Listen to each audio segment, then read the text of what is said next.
নলবাৰী জিলাৰ বিদ্যালয়সমূহৰ পৰিদৰ্শকৰ কাৰ্যালয়ৰ অমনোযোগিতাৰ ফলতে 1.5 বছৰে মানসিক নিৰ্যাতনৰ বলি হোৱাৰ অভিযোগ বৰক্ষেত্ৰীৰ এগৰাকী আদৰ্শ শিক্ষক। অৱসৰলৈ কেৱল মাত্ৰ 10 মাহ বাকী থকা এগৰাকী অসহায় ৰোগীয়া শিক্ষকে নিজ ইচ্ছাৰ বিপৰীতে কাম কৰিবলগীয়া হৈছে অন্য এখন বিদ্যালয়ত। কালদি গোপালন হাইস্কুল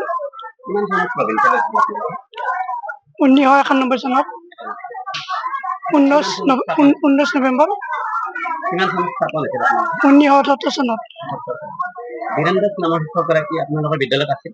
হয়, কিমান বছৰ কাম কৰিছিল? তেখেতে ফেঞ্চাৰ হিচাপে কাম কৰিছে 1985 চনৰ পৰা। আমাৰ স্কুলখন প্ৰভিঞ্চিয়েলাইজ হৈছে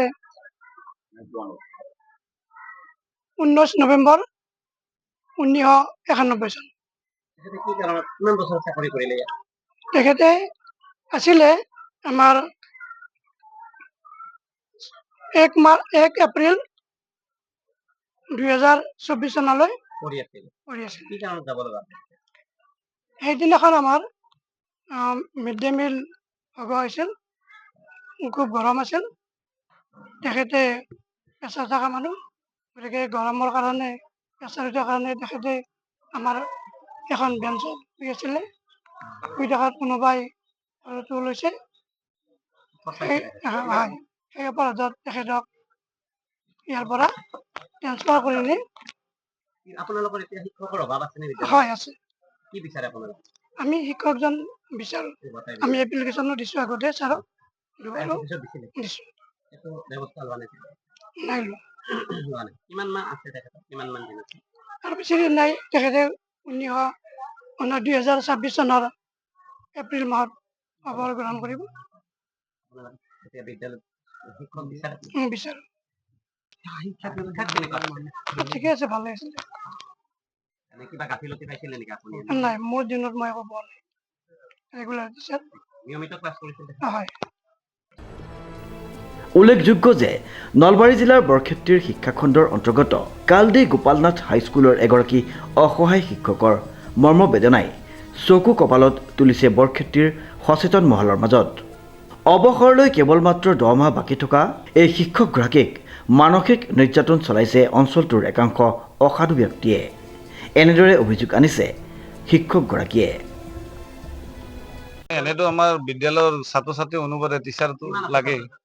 ছাত্ৰ ছাত্ৰী প্ৰায় 600।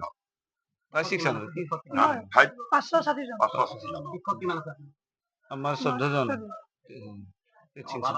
আছে নিশ্চয়। যিটো আপোনাৰ টিচাৰ ষ্টুডেণ্ট যিটো ৰেচিঅ', সেই ৰেচিঅ' মতে আমাৰ টিচাৰ বহুত কমেই আছে। এতিয়া আমি ছেকশ্যন কৰিব লাগে দুটা, কিন্তু ছেকশ্যন কৰিব পৰা নাই। এটা ছেকশ্যনতে মোৰ দেন 100 আমি ষ্টুডেণ্ট ৰাখি থৈ দিছোঁ। সেইটোৰ কাৰণে অলপ দিগদাৰ হয় আৰু সৰু ল'ৰা ছোৱালী ক্লাছ 6 হয়, এটাচমেণ্টত আছে। তেখেতো কিবা এটা এদিনাখন তাৰমানে ক্লাছ কৰি আহি তেখেতৰ প্ৰেছাৰ থকা মানুহ, অলপ চুগাৰো আছিল। গাটো বেয়া লগাতে এই বেঞ্চখনত তেখেতে অলপ শুই আছিল। শুই থাকোঁতে কোনোবা হয়তো ফটো মাৰি দিলে। সেইটোৱে তাৰমানে ক্লাছৰুমত শুই থাকা বুলি কৈ পেলাই সেইটো মিছা কথাকৈ প্ৰচাৰ কৰি দিলে। প্ৰচাৰ কৰি দিয়াৰ বিনিময়ত তেখেতৰ হয়, সেইটো কৰি দিয়াৰ কাৰণে তেখেতক ইয়াৰ পৰা ট্ৰেন্সফাৰ কৰি দিলে। আমাৰ ইয়াতে দৰমহা চৰমা আমাৰ ইয়াতে লয়। কথা হ'ল কি এটাচমেণ্টত তেখেতক দি দিছে। তেখেতে এতিয়া শংকৰ মাধৱ। হয়, তেখেতে আহক আৰু চিনিয়ৰ মানুহ, ফাণ্ডৰ টিচাৰ। এনে ভাল টিচাৰ হিচাপে টিচিংটো খুব ভালেই তেখেতৰ। শিক্ষকগৰাকীয়ে জানিবলৈ দিয়ে যে গ্ৰীষ্ম বন্ধৰ পূৰ্বে মধ্যাহ্ন ভোজনৰ ৰৈ যোৱা চাউল ছাত্ৰ ছাত্ৰীসকলৰ মাজত বিতৰণ কৰি উঠি ভাগৰুৱা হৈ শিক্ষকগৰাকীয়ে নিজ বিদ্যালয়ৰ ভঁৰাল ঘৰৰ কোঠালিৰ ভিতৰত এখন বেঞ্চত ভেজা দি শুই থকা ভিডিঅ' ভাইৰেল কৰে এচাম অসাধু ব্যক্তিয়ে। এই সামান্য কথাটোকে শিক্ষকগৰাকীয়ে শ্ৰেণীকোঠাত শুই থকা বুলি এটি ৱেব পৰ্টেলে প্ৰচাৰ কৰে। এই বাতৰিটো প্ৰচাৰ হোৱাৰ পিছতেই বৃহত্তৰ বৰক্ষেত্ৰী অঞ্চলত এক হাহাকাৰময় পৰিৱেশৰ সৃষ্টি হয়। কিয়নো বীৰেন দাস নামৰ যিগৰাকী আদৰ্শ শিক্ষকক মিছা অপযশ দিছিল, সেয়া সম্পূৰ্ণ ভিত্তিহীন আছিল। উল্লেখযোগ্য যে এই শিক্ষকগৰাকীয়ে কালদি গোপালনাথ হাইস্কুলখন প্ৰতিষ্ঠা কালৰে পৰা অৰ্থাৎ 1987 চনৰ পৰাই উক্ত বিদ্যালয়খনত প্ৰতিষ্ঠাপক সহ শিক্ষক হিচাপে সুযোগ্য 36 বছৰ 6 মাহ ধৰি নৱম দশম শ্ৰেণীত বিজ্ঞান বিষয়ত পাঠদান কৰি অহা এই আদৰ্শ শিক্ষকগৰাকীয়ে বৰ্তমান জয়সাগৰস্থিত শংকৰ মাধৱ হাইস্কুলত এবছৰ 6 মাহ ধৰি কৰ্মৰত হৈ আছে। জানিব পৰা মতে পিছত উক্ত ৱেব পৰ্টেলটোৱে বাতৰিটো ডিলিট কৰি দিয়ে যদিও একাংশ দুষ্ট প্ৰকৃতিৰ লোকে বিদ্যালয়খনত সেই সময়ত জ্যেষ্ঠ শিক্ষক হিচাপে কৰ্মৰত শিক্ষকগৰাকীৰ সন্দৰ্ভত নলবাৰী জিলাৰ বিদ্যালয়সমূহৰ পৰিদৰ্শকৰ কাৰ্যালয়ত শিক্ষকগৰাকীয়ে পাঠদান কৰাৰ সময়ত শ্ৰেণীকোঠাত শুই থকা ভিডিঅ' সামাজিক মাধ্যমত ভাইৰেল হোৱা অজুহাত দেখুৱাই অভিযোগ উত্থাপন কৰে। ফলত প্ৰায় 7 কিলোমিটাৰ দূৰত্বত অন্য এখন বিদ্যালয়লৈ স্থানান্তৰিত কৰে শিক্ষকগৰাকীক। স্থানীয় লোকে জনোৱা অনুসৰি পাঠদানৰ ক্ষেত্ৰত অতি নিয়মীয়া আৰু বিদ্যালয়ত নিৰ্ধাৰিত সময়তকৈ পূৰ্বেই উপস্থিত হোৱা এই শিক্ষকগৰাকীয়ে তেওঁ সুদীৰ্ঘ চাকৰি জীৱনৰ সময়ছোৱাত কোনোদিনে কোনো ধৰণৰ গাফিলতি কৰাৰ অভিযোগ নাই বুলিও জানিবলৈ দিয়ে। মোৰ নাম শ্ৰী বীৰেন দাস। মই কালদি গোপালথান হাইস্কুলত 87ৰ পৰাই ৰেগুলাৰভাৱে ভেঞ্চাৰ খাইছোঁ 5 বছৰ। এতিয়ালৈকে আছিলোঁ। যোৱা আজি 1.5 বছৰ আগত মোক এটাচমেণ্ট ট্ৰেন্সফাৰ কৰি শংকৰ মাধৱ হাইস্কুলত আনিছে। মই কি কাৰণে মোক ট্ৰেন্সফাৰ কৰিলে মই গম পোৱা নাই, আৰু IS ছাৰো মোক কোনোদিন সোধা নাই এই বিষয়ে। কেৱল এটাচমেণ্টটোত আনিছে, আছোঁ এই 1.5 বছৰ। কিন্তু মোৰ অলপ মনোকষ্ট হৈছে, মানসিকভাৱে মই অলপ কষ্ট পাইছোঁ। কাৰণ তাত 5 বছৰ ভেঞ্চাৰ খাটি একেৰাহে 37 বছৰ কাম কৰিছোঁ, আৰু শেষৰ পিৰিয়ডত ছাৰ্ভিচ কালৰ শেষৰ 1 বছৰটোত মোক এইটো শাস্তি দিলে। শাস্তি মানে ধৰক নিজে কষ্ট কৰি ভেঞ্চাৰ খাটি স্থাপন কৰা স্কুলখনৰ পৰা যেতিয়া আহিব লগা হ'ল লাষ্ট টাইমত, তেতিয়া মনটো বেয়া লাগিছে। মই জয়সাগৰ শংকৰ মাধৱ হাইস্কুল জয়সাগৰ, তাতে এতিয়া কাম কৰি আছোঁ। ইয়াত 1.5 বছৰ হ'ল। 2024 6 জানুৱাৰীত মোক ট্ৰেন্সফাৰ কৰিছিল। মই ঠিক জনা নাই, কিন্তু মই এটা কথা শুনিছোঁ যে সভাপতি উপসভাপতি এটা কমপ্লেইন দিছে IS-ত। এদিন হেনো মই বোলে ক্লাছৰুমত শুই থাকোঁ, মিছা কথা এইটো। মিড ডে মিলৰ সামগ্ৰী ভগাইছোঁ গোটেই দিনটো, 2টা বাচ্ছা 350 ল'ৰা ছোৱালীক সামগ্ৰী ভগাইছোঁ। এতিয়া চাহ খাবৰ কাৰণে ষ্ট'ৰ ৰুমটোত অলপ জিৰণি লৈছিলোঁ, তাত মই মোবাইল টিপি আছিলোঁ। তেতিয়া এটা ফটো লৈ পেলাই এইটো ভাইৰেল কৰিছে সিহঁতে, আৰু সেইটোৱে এনলাৰ্জ কৰি মানে IS-ৰ তাত কমপ্লেইন দিছে বুলি শুনিছোঁ।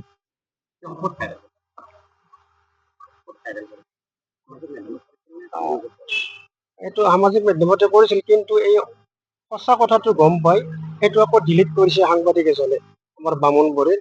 যেতিয়া সঁচা কথা গম পালে আৰু মোকো চিনি পাই, মোক জানে ভালকে,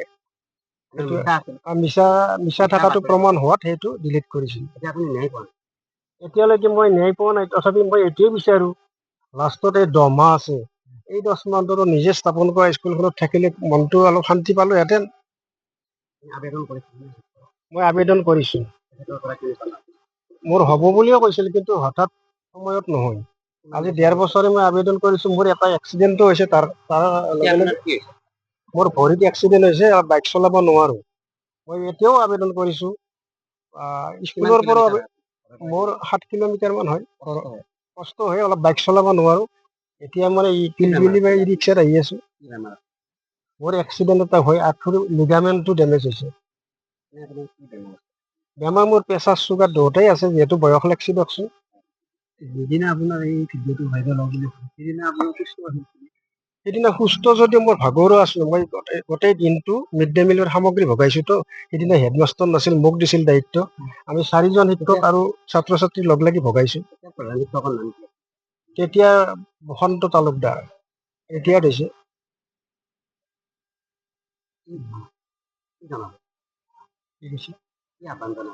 মই এতিয়া ধৰক ছাৰ্ভিচ কালৰ শেষৰ কেইমাহ মোৰ স্থাপন কৰা স্কুলখনত নিলে মই বৰ শান্তি পালোহেঁতেন।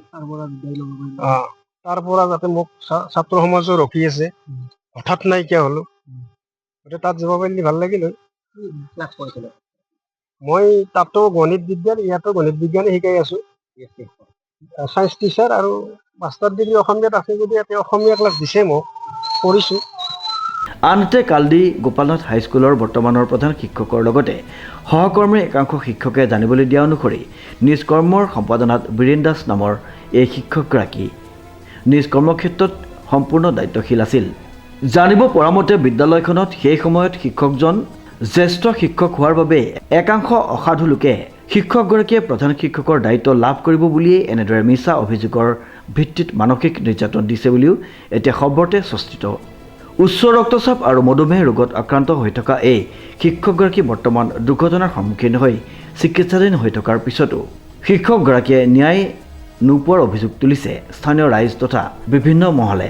শিক্ষকগৰাকীয়ে জানিবলৈ দিয়া মতে নিজ বিদ্যালয়ত চাকৰিৰ সেৱা আগবঢ়াই যোৱা এই দুৰ্ভগীয়া শিক্ষকজনে নিজৰ ইচ্ছা বিপৰীতে প্ৰায় 1.5 বছৰে মানসিক নিৰ্যাতনত ভুগি অন্য এখন বিদ্যালয়ত কৰ্মৰত হৈ থাকিবলগীয়া হৈছে। এতিয়া এই শিক্ষকগৰাকীৰ অৱসৰলৈ কেৱল মাত্ৰ 10 মাহ বাকী আছে। এই আদৰ্শ শিক্ষকগৰাকীক নলবাৰী জিলাৰ বিদ্যালয়সমূহৰ পৰিদৰ্শকৰ কাৰ্যালয়ৰ ফালৰ পৰা আজি কোপতি নিজ বিদ্যালয়লৈ ঘূৰাই অনাৰ ব্যৱস্থা গ্ৰহণ নকৰাত বৃহত্তৰ বৰক্ষেত্ৰী অঞ্চলৰ সচেতন মহলৰ মাজত ব্যাপক প্ৰতিক্ৰিয়াৰ সৃষ্টি হৈছে। ইয়াতে মন্দিৰৰ কালি শিক্ষক কালি গোপালথান হাইস্কুলত এতিয়া শুনিছো জহগড় শংকৰ মাধ্যমত সেইটো কথা মই নাজানিম। মই বাহিৰত আছিল মোৰ অফিচ। শাৰীৰিক অৱস্থাটো সিমান ঠিক নহয় আৰু মাজতে আৰু 1 মাহ মান আগতে কিবা ভৰি এক্সিডেণ্ট হৈছে সেইটো দেখিছো আমি। এনেই চুগাৰ প্ৰেছাৰ আছে বুলি জানো। বৰ্তমান প্ৰায় 600 ছাত্ৰ ছাত্ৰী আছে যদিও বিদ্যালয়খনত বৰ্তমান পৰ্যাপ্ত শিক্ষক নাই বুলি জানিবলৈ দিয়ে শিক্ষকগৰাকীয়ে। সেয়েহে বৃহত্তৰ কালডি অঞ্চলৰ সমূহ গাঁওবাসীয়ে এই আদৰ্শ শিক্ষকগৰাকীক সসন্মানেৰে তেওঁৰ পূৰ্বৰ স্থানলৈ ঘূৰাই অনাৰ বাবে সংশ্লিষ্ট বিভাগক দাবী উত্থাপন কৰিছে। এজন শিক্ষক কাম কৰিছিলে কালডি গোপালথান হাইস্কুলত। তেখেতৰ বিভিন্ন ধৰণৰ বেমাৰত তেখেতে কালডি গোপালথানৰ কিছুমান মানুহৰ দ্বাৰা তাৰমানে তেখেতে ট্ৰেন্সফাৰ ল'ব লগা হয় আৰু তেখেতৰ অসুস্থতাৰ কাৰণে আৰু ৰিচেণ্টলি তেখেতৰ ভৰি এখন ভাঙিছিলে। তেখেতৰ অসুস্থতাৰ কাৰণে তেখেতে যিখন স্কুলত তেখেতে তাৰমানে ভেঞ্চাৰ কাটিছিলে সেই স্কুলখনত 1987 তেখেতৰ স্কুলখন হয়। তেখেতে বিচাৰে তেখেতৰ স্কুলখনৰ পৰা তেখেতে ৰিটায়াৰ লোৱাৰ কাৰণে। আমিও বিচাৰো তেখেতে যিহেতু ইমান বছৰে ইয়াতে ভেঞ্চাৰ কাটিছিলে গতিকে তেখেতৰ স্কুলখনৰ পৰা ৰিটায়াৰ লোৱাটো আমি বিচাৰো, ৰাইজে বিচাৰো। যাব লগা তেখেতৰ কিবা সেই ডায়েবেটিছ এনেকুৱা যিহেতু তেখেতৰ প্ৰেছাৰ আছিলে তেখেতে কিবা ষ্ট'ৰ ৰুমত না কি হৈ আছিল এনেকুৱা কিবা ভিডিঅ' এটা দিছিলে ভাইৰেল হৈছিল। তেখেতৰ প্ৰশাসনিক বিষয়াৰ পৰা তেখেতে তাৰমানে যিখন SMDC কমিটিৰ অলপমান জৰিয়তে তেখেতক ট্ৰেন্সফাৰ কৰা হৈছিলে আৰু তেখেতৰ যিহেতু চাকৰি কাল এতিয়া কৰিব লাগিব তাতে কৰিব লাগিব গতিকে তেখেতে শংকৰ মাধৱ এতিয়া শুনিব পৰা মতে 10 মাহ থকা বুলি কৈছো। তেখেতে যিহেতু এই কালডি গোপালথান হাইস্কুলত তেখেতে কাম কৰিছিল বা ভেঞ্চাৰৰ পৰা কাটিছিল। তেখেতে এতিয়া বিচাৰে যে তেখেতৰ লাষ্ট তাৰমানেটো ৰিটায়াৰটো তেখেতে স্কুলৰ পৰা ল'ব বিচাৰে। আমিও বিচাৰো সেইটোৱে, ৰাইজে বিচাৰো সেইটোৱে। আমাৰ কালডি গাঁৱৰে তেখেতে আমাৰ কালডি গোপালথান হাইস্কুলৰ এষ্টাব্লিছ টিচাৰ। 87 পৰা কাম কৰি 91 স্কুলখন ৰিকগনাইজ হয়। তেখেতে 91 পৰা সুকলমে কাম কৰি আছে আৰু আমাৰ ইয়াত এটা ভাল টিচাৰ গোপালথানত, কিন্তু নাজানো আজি 1 বছৰ আগত কি পাক চক্ৰত পৰি তেখেতে শংকৰ মাধৱ হাইস্কুলত যাব লগা হ'ল। কিন্তু আমি ৰাইজে বিচাৰো তেখেতৰ দৰে ভাল শিক্ষক এজন আমাৰ ইয়াতেই গোপালথানতে থাকি গোপালথানতে যাতে তাৰমানে তেখেতে অৱসৰ ল'ব পাৰে সেইটোৱে আমি ৰাইজে বিচাৰো। তেখেতৰ 10 মাহ মান আছে। আৰু তাৰোপৰি আজি এমাহ মান আগতে পৰি পেলাই ভৰি এখন ভাঙিছিল। সেইকাৰণে মানুহটো তাৰমানে এতিয়া নিজৰ স্কুলত কাম কৰাটো বিচাৰে। তাত যোৱাটো অসুবিধা, গাড়ী চলাব নোৱাৰে। ষড়যন্ত্ৰই কৰিছে তাৰমানে প্ৰেছাৰ উঠাত ৰুমত সিদিনা আছিল চাউল বিলাহী। চাউল বিলাতে বহুত ৰাতি হ'ল নহয়, ৰ'দ আছিল, ৰ'দতে তাৰমানে মানুহটো একদম ভাগৰুৱা হৈ যায় এইফালে ষ্ট'ৰ ৰুমত থৈছিল। খোৱাত মানে সেই দুষ্ট কিছুমান মানুহ থাকে নাই সেইগিলা ফটো তুলি পেলাই এটা বজাত ঘটনাটো 1 বজাত। কিন্তু ল'ৰাটি যাই পেলাই তাত চুগাৰৰ প্ৰেছাৰৰ টেবলেট দিও হৈছে, কিন্তু মানুহটো নুবুজিলে ফটোটো লৈ পেলাই ভাইৰেল কৰি দিছে অকল।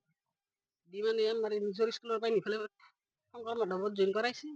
যোৱা জানুৱাৰী 1 তাৰিখে জইন কৰিছে।